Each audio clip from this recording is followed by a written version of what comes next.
səhne, planımız hazır. Hər addım hesablı, strateji aydın. İntizam, hörmət, zəhmət prinsiplərimiz. Biz təsadüf deyilik, nəticədir işimiz. Komanda bir yumruq kimi sıx və möhkəm.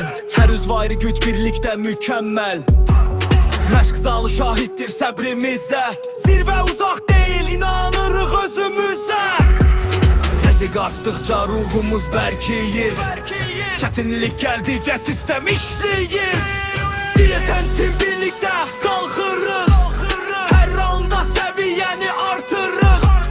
Bir nəfər yox, biz bir komandayıq.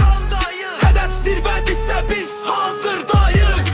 Deyəsən tim birlikdə qalxırıq. Hər anda səviyyəni artırıq. Bir nəfər yox, biz bir komandayıq. Hədəf zirvədirsə biz hazırdayıq. Peşəkar düşüncə, sakit qərar, emosiyalar yox, nəticə var. Hər məşq investisiya gələcəyə, bizim yolumuz yazılıb zəhmətlə. Adımız hörmətlə çəkilir hər yerdə, çünki danışmırıq, göstəririk meydanda. DSN Team marka kimi formalaşır hər uğur, yeni səhifə açır. Bir ruh, bir güc, bir məqsəd. DSN Team irəli, heç vaxt geri yox, yalnız irəlidə. DSN Team birlikdə